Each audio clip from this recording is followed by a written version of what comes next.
Fenômenos ufológicos, o grande engano. Olá, meus amigos e amigas, sejam mais uma vez muito bem-vindos ao canal Sinais.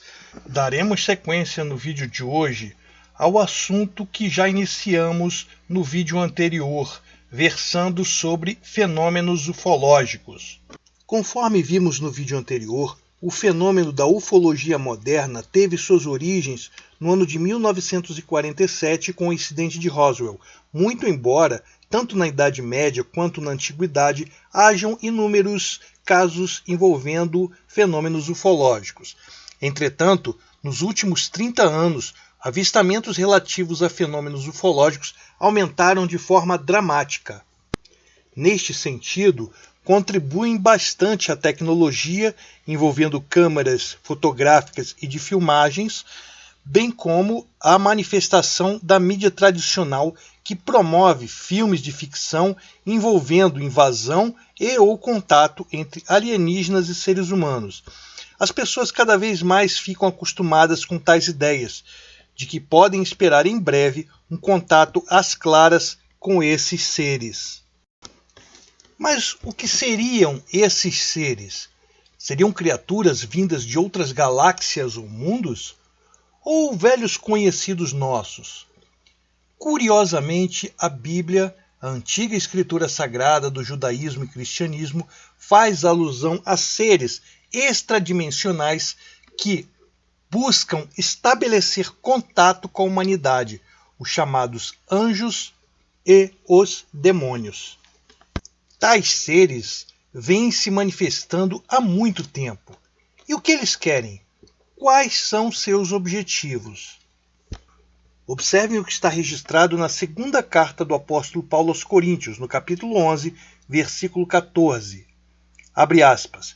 Isto não é de admirar, pois o próprio Satanás se disfarça de anjo de luz. Fecha aspas. Vejamos agora o que está descrito no livro do Apocalipse, capítulo 16, versículos 13 e 14. Assim diz, abre aspas, então vi saírem da boca do dragão, da boca da besta e da boca do falso profeta 3 espíritos imundos semelhantes a rãs. São espíritos de demônios que realizam sinais milagrosos. Eles vão aos reis de todo o mundo, a fim de reuni-los para a batalha do grande dia do Deus Todo-Poderoso, fecha aspas. Os fenômenos ufológicos, obviamente, não são fenômenos naturais, e a explicação extraterrestre parece ser a que melhor se encaixa. Por que não? Você logo pensa, ora, é provável que possa existir vida noutra parte do universo. Então, por que eles não seriam capazes de vir até aqui? Você pensa, pode existir alguma civilização a milhares ou milhões de anos-luz à nossa frente, seres mais evoluídos? Entretanto, à medida em que você estuda esses fenômenos e consegue mais e mais informações a seu respeito, você descobre que não se trata disso que as testemunhas descrevem. O que invariavelmente as testemunhas descrevem é algo que, em muitos casos, aparece do nada e desaparece do nada também. Há incontáveis relatos de objetos que, após aparecerem, simplesmente se tornam transparentes. Esses objetos são físicos? São objetos materiais? Como então eles se desmaterializam? Testemunhas vão dizer, sim, isso é material, mas como pode então mudar a forma, a cor, podendo também se juntar a outros objetos, podendo aparecer, desaparecer ou reaparecer no mesmo local, podendo apresentar diversos formatos diferentes? Você olha para essas coisas e então se pergunta, quando isso efetivamente começou? Provavelmente vai afirmar que foi com o incidente de Roswell. Os atuais ufólogos acreditam que os ETs nos descobriram quando a bomba atômica foi deflagrada e eles então vieram nos estudar. Mas não é isso que a história nos conta, conforme nós já vimos. Então, quando isso começou? Não apenas na Idade Média ou Moderna, mas desde a Antiguidade. Embora quanto mais voltemos na história, mais imprecisos sejam os dados, é possível afirmar com segurança que tais fenômenos acompanham a humanidade desde os primórdios da antiguidade. Para compreender esse fenômeno, é importante que você abra a mente para ver a imensa quantidade de relatos e registros de casos, para perceber os padrões e então ver com clareza a natureza do fenômeno por si mesmo. Quanto mais você olha atentamente para os eventos que envolvem este fenômeno com sua mente aberta, consegue compreender que não se tratam de fenômenos extraterrestres, mas sim interdimensionais. Noutras palavras, estamos falando sobre seres espirituais ou seres de outras dimensões. Shakespeare afirmou: há muito mais coisas entre os céus e a terra que a nossa vã filosofia é capaz de compreender. Alguns acreditam que esses seres estão aqui apenas para nos observar. Entretanto, após tantos e tantos séculos nos observando, será que já não deveriam ter feito contato? O que eles estão esperando? Tais cientistas alegam que esses seres querem impedir nossa autodestruição. Porém, após tantas guerras, será que eles já não deveriam ter intervido? O que eles esperam? Não há sentido nisso. Esses seres aparecem e simplesmente desaparecem. Será que após tanto tempo eles já não conhecem tudo o que precisam saber sobre a humanidade? E se eles já descobriram tudo sobre nós, o que os impede de nos contatar? Será que isso faz algum sentido? Onde eles estão pousando que não podem ser encontrados? Nós não os vemos comendo coisa alguma. Eles nunca tentam contatar grandes quantidades de pessoas simultaneamente. O que essas evidências nos levam a concluir? OVNIs são um fenômeno espiritual e não físico. Há diversos vídeos mostrando OVNIs se unindo num só ou se fragmentando em milhares de outros sem perder seu formato original. Isso não faz nenhum sentido. Para que eles pudessem viajar a longuíssimas distâncias, como supostamente dizem os ufólogos, seriam necessárias enormes quantidades de energia. Entretanto, jamais quaisquer resíduos de poeira cósmica ou outros materiais residuais foram encontrados. Eles viajam a velocidades absurdas e param repentinamente, ignorando a gravidade terrestre. Isso nos revela imediatamente que tal objeto ou tais objetos não possuem massa física, pois mesmo que fossem naves avançadíssimas, estariam sujeitas às leis da física. Se fazem esses tipos de movimentos, necessariamente são objetos desprovidos de massa, ou seja, são fenômenos ou seres espirituais. Se esses seres são benignos como alegam, por que suas obras jamais se manifestam? Por que não as fazem à luz? Por que vivem nas sombras? Alguns fenômenos sobrenaturais relatados nas Sagradas Escrituras têm sido interpretados por estudiosos como fenômenos ufológicos. O primeiro episódio que eu gostaria de citar é o relato do desaparecimento, entre aspas, de Enoque, homem justo diante de Deus, que está registrado em Gênesis 5, 21 a 24. Esse evento pode ser interpretado como se fosse uma espécie de abdução, pois de fato foi explicado como a retirada desse personagem do planeta Terra. Há outros incontáveis eventos que podem ser interpretados sob a ótica da fenomenologia ufológica.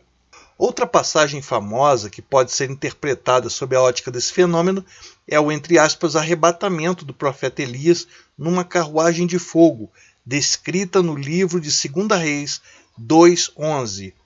O discípulo de Elias, aquele que se tornaria mais tarde o profeta Eliseu, testemunhou uma carruagem de fogo puxada por cavalos de fogo, tomando o profeta Elias, conduzindo-o aos céus numa espécie de tornado ou redemoinho. Além dos episódios de Enoque e Elias, há incontáveis outros eventos narrados na Bíblia. Um deles é o caso de Ezequiel, outro o da estrela que aparece aos sábios do Oriente, conforme registrado em São Mateus 2,2, anunciando a encarnação e o nascimento do Cristo. Mas além desses, há incontáveis outros eventos que descrevem contatos entre homens e seres angelicais. Podemos vê-los em Gênesis 19:1, Gênesis 32:26, Êxodo 23, 20 a 22, Mateus 26, 53, 1 Tessalonicenses 4, 16, 17, Hebreus 13, 1 a 2, além de muitos outros. Se as escrituras do cristianismo revelam possíveis eventos podendo ser interpretados sob a ótica da fenomenologia ufológica, em tempos modernos, mais precisamente em 1967, aconteceu um evento mundialmente famoso envolvendo OVNIs, durante a chamada Guerra dos 6 Dias. Neste conflito do Oriente Médio, 14 países se aliaram com o objetivo de destruir Israel, e algo sobrenatural aconteceu. Muitos soldados da coalizão árabe-muçulmana relatam a manifestação de OVNIs lutando a favor dos israelenses. Na campanha do Sinai, um egípcio feito prisioneiro pelos israelitas afirmou categoricamente que viu anjos lutando ao lado dos israelitas. O resultado já conhecemos. Em apenas 6 dias, Israel sozinho derrotou 14 nações adversárias. E se existem manifestações angelicais na Bíblia e em nossos dias, há também incontáveis manifestações de seres cuja aparição suscitam medo, terror, sensação de opressão espiritual e física, náuseas e até odor de enxofre. O texto do livro da Revelação, Apocalipse 16, 13 e 14, é icônico ao citar que os espíritos imundos, ou seja, os demônios que saíam das bocas do dragão, da besta e do falso profeta, se assemelhavam a rãs.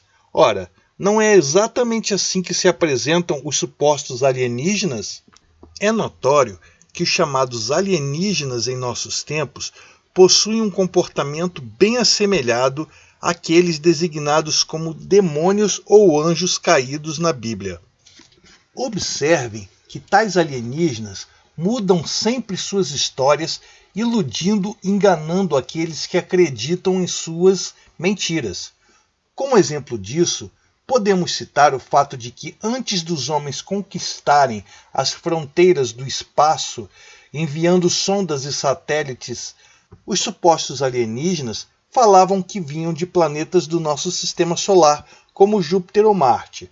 Entretanto, após o conhecimento a respeito dos planetas do sistema solar e que ninguém poderia viver num planeta gasoso, como Júpiter, por exemplo, os supostos aliens começaram a afirmar que eram seres de outros sistemas solares e aglomerados de estrelas bem mais distantes, como Andrômeda e Pleiades. Os supostos alienígenas afirmam ser tão avançados tecnologicamente e evoluídos espiritualmente, sendo plenamente saudáveis, de grande longevidade, muito poderosos e originários de locais longínquos, porém parecem precisar de nós para sua sobrevivência. Há diversos relatos de alienígenas que tomam amostras de tecidos humanos, seria para clonagem, e abduzem sexualmente homens e mulheres, sendo tais entidades conhecidas como súcubos e íncubos. Abre aspas, não é de admirar, pois o próprio Satanás se transforma em anjo de luz, fecha aspas, 2 Coríntios 11:14. Outro elemento bastante esclarecedor a respeito dos eventos de abduções alienígenas é o fato de que tais abduções cessam de imediato quando invocamos o nome de Jesus. Há relatos sobre tentativas de abdução a cristãos que, ao clamarem o nome de Jesus, espantaram os supostos alienígenas. Os poderosos e tecnologicamente avançados aliens não podem pronunciar ou mesmo ouvir o nome de Jesus. Qualquer abdução para de imediato se mencionarmos o nome do humilde carpinteiro Galileu que passou pela Terra há mais de 2000 anos atrás. Abre aspas, e estes sinais seguirão os que crerem. Em meu nome expulsarão demônios, falarão novas línguas, fecha aspas. Marcos 16, 17. Outro elemento bastante interessante é o fato de que os supostos aliens nunca são contra as deidades adoradas pelos seres humanos, e eles geralmente negam a existência do Criador. Na verdade, tentam assumir esse papel, afirmando serem astronautas do passado que supostamente semearam a vida na Terra milhares de anos atrás. Outro fato extremamente curioso é o fato de que os supostos aliens, conforme já verificamos anteriormente, emitem odores horríveis como enxofre. Algumas testemunhas chegam a afirmar que é o fedor do próprio inferno, como foi muito bem relatado no caso do ET de Varginha. São seres espirituais que emitem verdadeiro fedor, denunciando a presença de anjos caídos. Há inúmeros relatos de pessoas que sentiram cheiro de enxofre após terem visto luzes no céu ou terem sofrido abduções. Independentemente da aparência dos tais aliens, o cheiro é sempre o mesmo. Os contatados ficam com sequelas psicológicas, físicas e emocionais, sempre algo negativo em suas próprias vidas. O enxofre na Bíblia sempre está ligado a coisas ruins, como castigo, sofrimento, anjos caídos, demônio, morte, inferno. Abre aspas. Mas no dia em que Ló saiu de Sodoma, choveu do céu fogo e enxofre, e os consumiu a todos. Lucas 17, 29. Esses tais seres são bastante reais e possuem uma existência real, tanto neste mundo físico quanto no espiritual. Contudo, são seres espirituais e não físicos e, portanto, não estão restritos às forças gravitacionais e eletromagnéticas que controlam os corpos formados por elementos químicos. O comportamento e a manifestação da maior parte dos fenômenos ufológicos e seus OVNIs nos leva à conclusão de que tais manifestações têm origem no mundo espiritual. A diversidade de comportamentos tanto das naves como das entidades em episódios de contatos imediatos não se ajustam ao que esperaríamos de viajantes intergalácticos avançados. Se incluirmos o sequestro e as experiências dos que fizeram contatos, torna-se bastante difícil acreditar na hipótese extraterrestre. A psicologia e os atos estranhos dessas entidades se ajustam muito mais aos seres descritos como demônios da antiguidade e não a uma raça tecnologicamente avançada de seres extraterrestres e altamente evoluída. Além disso, a morfologia dos tripulantes dos OVNIs sugere ligações com a Terra e não com o espaço sideral. São seres bípedes que normalmente tentam estabelecer contato com homens. A classificação dessas entidades parece corresponder, em geral, a criaturas do folclore, mitologia, demonologia e ocultismo históricos numa grande variedade de épocas e culturas diferentes. Podemos verificar também, através de inúmeros relatos, a existência de uma íntima relação entre ocultismo e fenômeno OVNI. Práticas ocultistas de hipnose e manifestações de paranormalidade invariavelmente surgem nos depoimentos dos contatados. Mas sobre isso concluiremos no próximo vídeo sobre esse assunto. Neste, iremos estabelecer a relação entre o fenômeno ufológico e o movimento Nova Era. Não perca! Pessoal, por aqui ficamos. Abraço a todos e até o próximo vídeo, se Deus quiser.